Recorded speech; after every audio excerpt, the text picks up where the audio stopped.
My dear brothers and sisters, pause for a moment and take a deep breath. Close your eyes and reflect.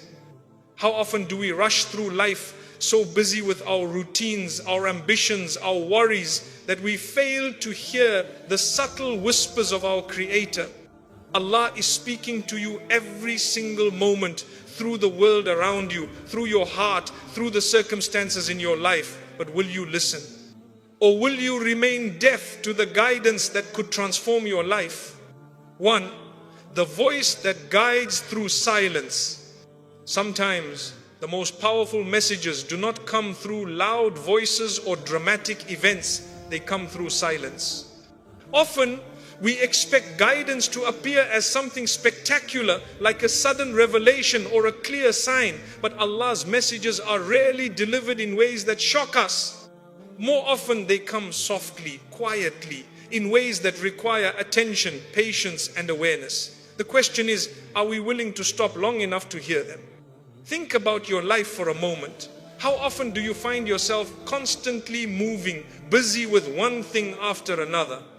How often do you scroll your phone, reply to messages, check notifications, watch videos, or listen to music without pause?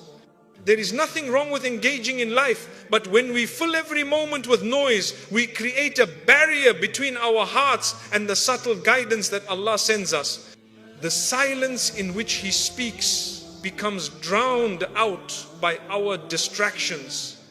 Now, consider this. When you feel lost, overwhelmed, or uncertain about a decision, those moments of inner unease are often Allah's way of speaking to you.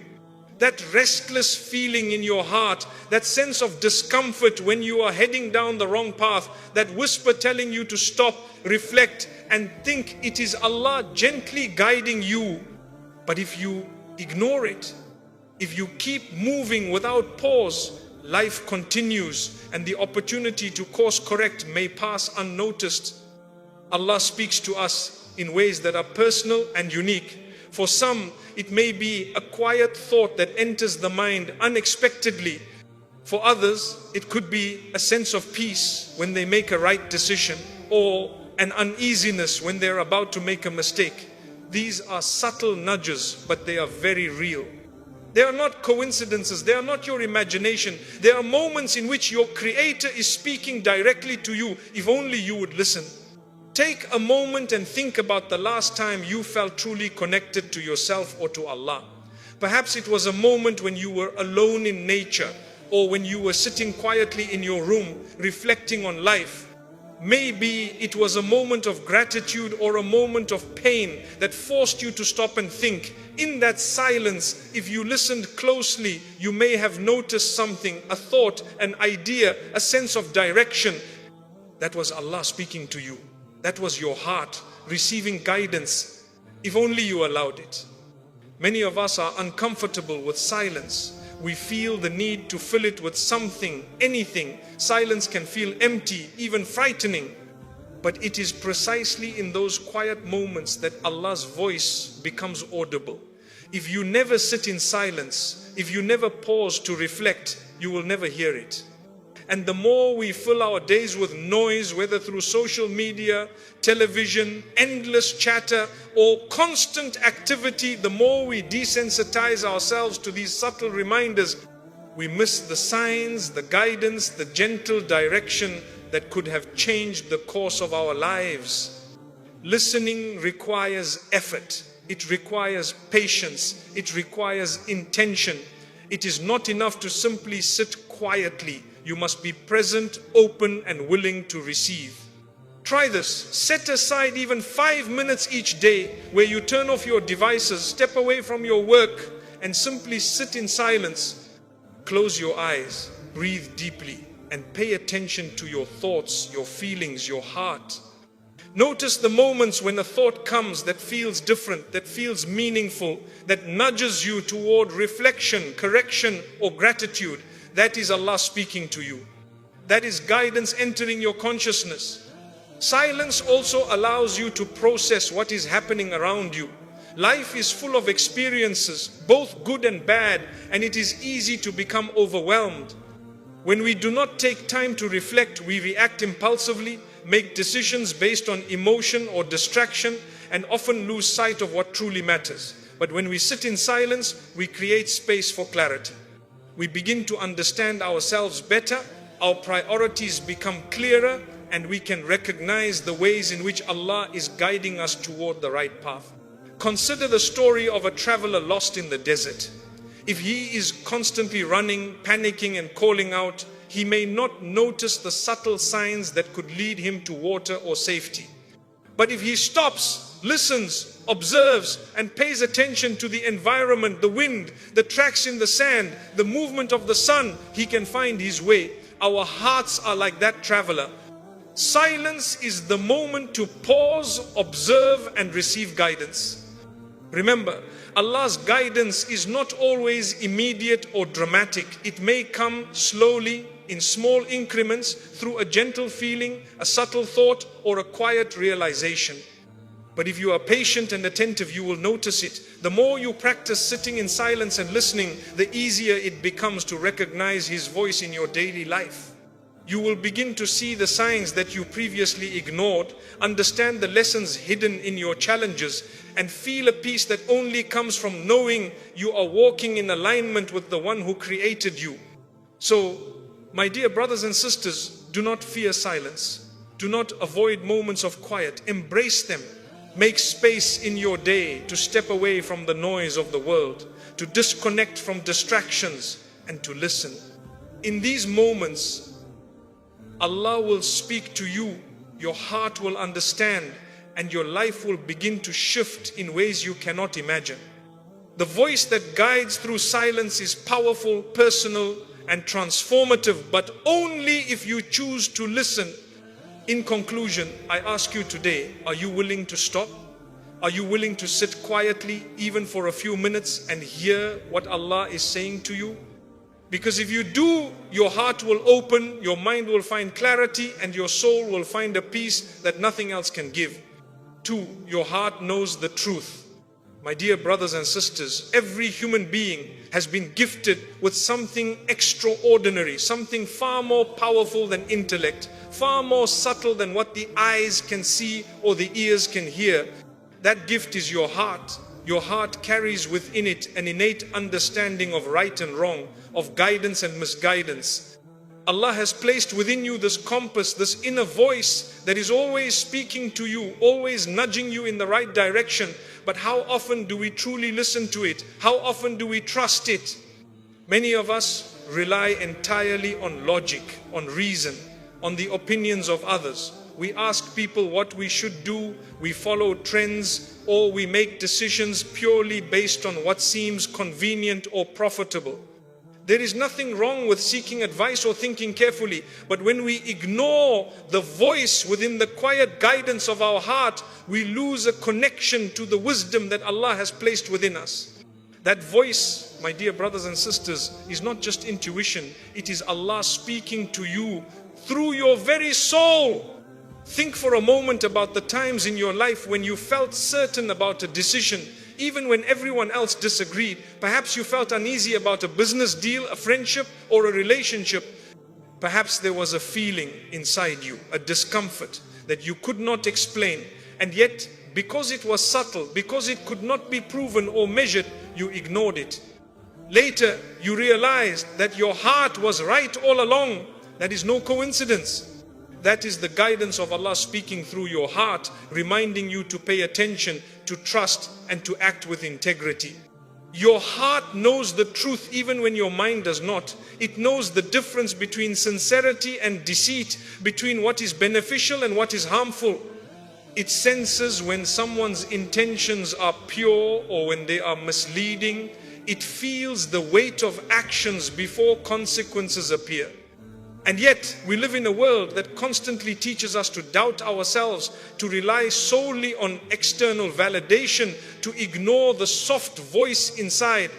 We seek approval from friends, family, colleagues, and society, while the guidance of Allah remains there, waiting patiently for us to notice. This is why it is so important to cultivate awareness and mindfulness. To truly hear the voice of your heart, you must spend time reflecting, questioning, and being honest with yourself.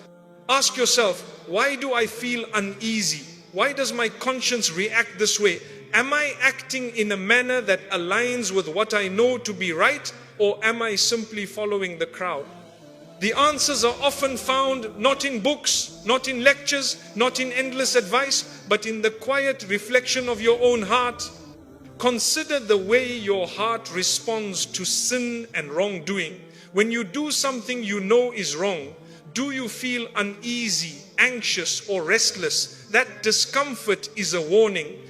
That is Allah speaking to you through your conscience, telling you to stop, to correct yourself, to return to the right path. And when you do something good, something sincere, do you feel a lightness, a sense of peace? That is also guidance, a confirmation that you are aligning yourself with the truth that Allah has placed within you. Your heart constantly provides these signs. Many people, however, suppress these feelings. They rationalize their actions, ignore the discomfort, and push their conscience aside. They convince themselves that it is easier, more profitable, or socially acceptable to follow the wrong path. But the heart never forgets. It carries that knowledge, that awareness, and it continues to speak. And the longer you ignore it, the heavier it becomes, until one day it becomes impossible to ignore. Life will confront you with challenges, pain, and loss, not to punish you, but to remind you of what you have ignored. Listening to your heart also requires courage. Often, the voice of the heart will ask you to do something difficult, something that goes against the current, against convenience, against temptation. It may ask you to forgive when it is hard, to speak the truth when others are silent, to choose humility over pride, to prioritize your relationship with Allah over fleeting worldly desires. This is why so many ignore it. It asks more of us than the world ever will. But when you follow your heart's guidance, you are following the guidance of Allah. And that path leads to peace, contentment, and success beyond what the world can offer. Take a moment now and reflect on your own life. What has your heart been trying to tell you? Which nudges have you ignored? Which truths have you avoided because they were uncomfortable? Be honest with yourself. The heart is patient, but it is also persistent. It will continue to speak until you finally listen. And when you do, it will feel like a weight lifted, like clarity and light filling spaces that were once dark and confused. The beauty of this gift from Allah is that it is always available, always present, and always accurate. It is not influenced by trends, by envy, by fear, or by pride. It is a reflection of Allah's knowledge within you. When you act in accordance with it, you will notice harmony in your decisions, peace in your soul, and confidence in your actions. You will no longer be torn between right and wrong because your heart will guide you clearly. So, my dear brothers and sisters, take care of your heart. Listen to it, reflect on it, protect it from the noise and distractions of the world. When you feel doubt, when you feel confusion, when you are uncertain about the path ahead, pause and ask your heart, what is the truth? Then trust the answer that rises within. It is Allah speaking to you, guiding you, loving you, and preparing you for what is best. Your heart knows the truth. It always has and it always will. But only if you are willing to listen, only if you are willing to trust, only if you are willing to act. 3. Trials are messages. My dear brothers and sisters, life is not meant to be easy. It is full of trials, challenges, and tests, moments that push us to our limits, moments that shake our confidence, and moments that make us question everything we thought we knew. But here is the truth we often overlook. These trials are not punishments. They are messages. They are reminders from Allah, guiding us, teaching us, and shaping us into the people we are meant to become. Think about it for a moment. When you face difficulties, whether it is the loss of a loved one, a failure at work, financial struggles, or a personal disappointment, what is your first reaction? Do you despair? Do you complain?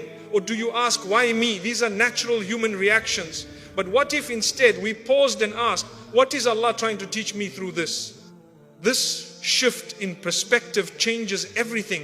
Trials are not obstacles to faith. They are opportunities for faith to grow. Allah speaks to us through our struggles. Each difficulty, no matter how small or large, carries a message for us. Perhaps a test is teaching patience. Perhaps it is showing us the consequences of our past actions. Perhaps it is preparing us for something greater, something beyond what we can see at the moment. The challenge is to recognize the message. The challenge is to look beyond the pain and see the guidance that lies within. Consider the story of a person who lost their job. At first, it feels like a catastrophe. The immediate thoughts are of fear, anxiety, and uncertainty. How will I survive? What will I do next? Why did this happen to me? But if we reflect, we might begin to see the lesson hidden in that trial.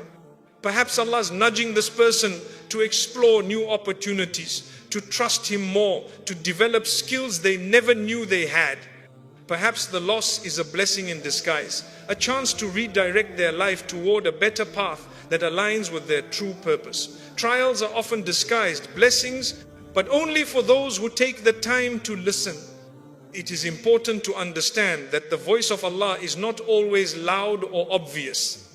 Sometimes He speaks through subtle signs, through circumstances that seem ordinary at first, but carry a deeper meaning if we pay attention. When life challenges you, do not dismiss it. Do not assume it is random or meaningless. Allah is speaking through that moment, and your task is to listen carefully, reflect deeply, and respond wisely. Many of us, however, make the mistake of seeing only the difficulty, not the message. We focus on the pain, the struggle, the injustice, and we forget that every test carries guidance. We forget that every hardship is an opportunity to grow spiritually, emotionally, and morally. Life is not about avoiding trials. It is about learning to read them, to interpret them, and to act on the wisdom they contain. When you begin to see trials as messages, you stop blaming the world, you stop blaming others, and you start seeing the hand of Allah guiding you through each experience. Patience is the key to hearing the message. When trials come, our instinct is often to react impulsively, to complain, to feel bitter. But if we can take a step back, if we can breathe, reflect, and ask ourselves what Allah is trying to teach us, we transform the trial from a source of suffering into a source of wisdom. Every difficulty has a lesson for those willing to listen, and the greatest reward comes from recognizing it, embracing it, and responding with faith. Imagine a person walking through a storm. The wind is strong, the rain is heavy, and every step forward feels impossible. Many would despair, feel hopeless, and wish for the storm to end immediately.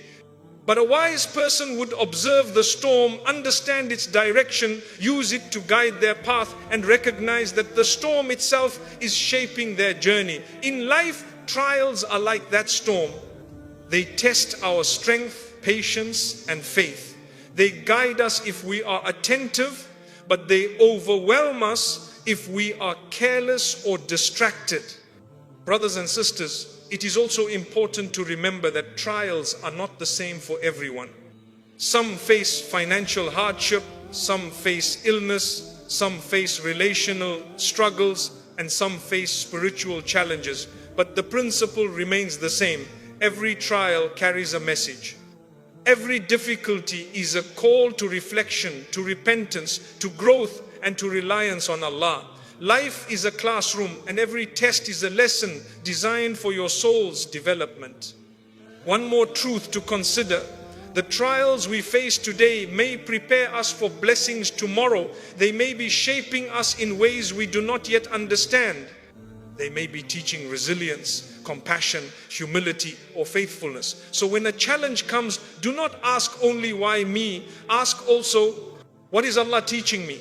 And how can I respond in a way that pleases Him? This mindset transforms suffering into purpose, despair into hope, and confusion into clarity. Finally, my dear brothers and sisters, never lose hope. Trials are messages, not punishments. They are reminders of Allah's constant presence, of His care, and of His wisdom.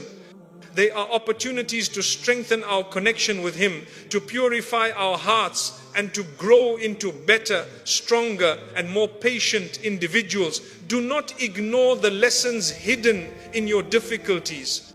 Do not push away the guidance that comes through hardship. Listen, reflect, and act, because Allah is speaking even when the world seems silent.